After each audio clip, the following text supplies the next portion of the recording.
Carlo Ancelotti sait que Federico Valverde est une pièce unique dans son équipe. C'est pour cela qu'il a disputé les 41 matchs de la saison.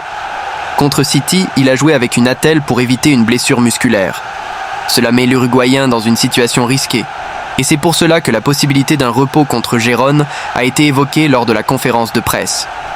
Il a joué parce qu'il est en très bonne forme. S'il a des problèmes ou a besoin de repos, il n'aura aucun problème à rester sur le banc. Il n'est pas exclu qu'il se repose demain. Ancelotti, qui a qualifié le match contre Gérone de vital dans un championnat qui se décidera lors du dernier match, maintient sa position de la saison dernière lorsque Barcelone parlait d'un championnat frelaté. C'est désormais chose faite à Madrid. L'Italien a déclaré que ce n'était pas le cas à l'époque et il le maintient encore aujourd'hui. Je maintiens mon opinion. Je veux que la compétition soit la plus propre possible. Et il a défendu la Ligue espagnole pour son niveau. Il y a 3 équipes à un moment donné, à un très haut niveau. Cela n'arrive pas en Italie ou en Angleterre.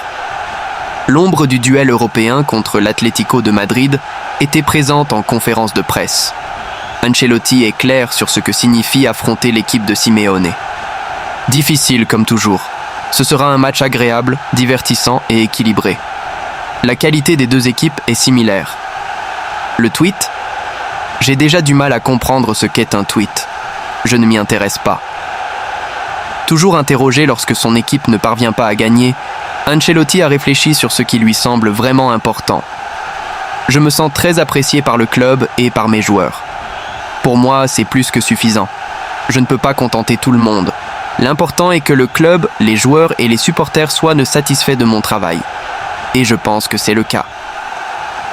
Alors que Ceballos est en bonne santé malgré le pansement qu'il a mis à l'entraînement d'aujourd'hui et que Joao Alaba est prêt à intégrer le 11 de départ, Ancelotti a annoncé que le Real Madrid ira jusqu'au bout pour Bellingham. Nous devons accepter cette décision. Le club va faire appel pour essayer de raccourcir ces 2 matchs de suspension. Lors d'une conférence de presse sans question sur Vinicius et Mbappé, Ancelotti a conclu avec une réflexion sur Asensio.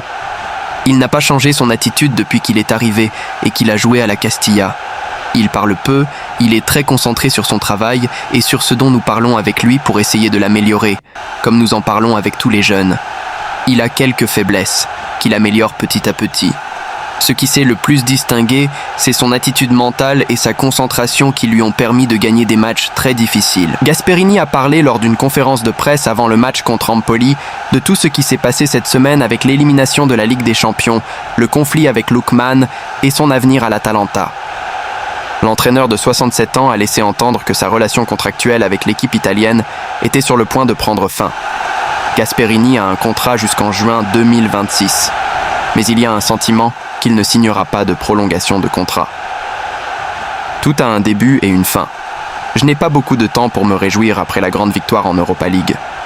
On verra à la fin de la saison si le contrat est respecté ou si la relation est rompue prématurément. Il s'est excusé auprès de Lookman pour l'altercation après la pénalité. Gasperini n'a pas manqué l'occasion de clarifier l'incident avec Lookman et de s'excuser.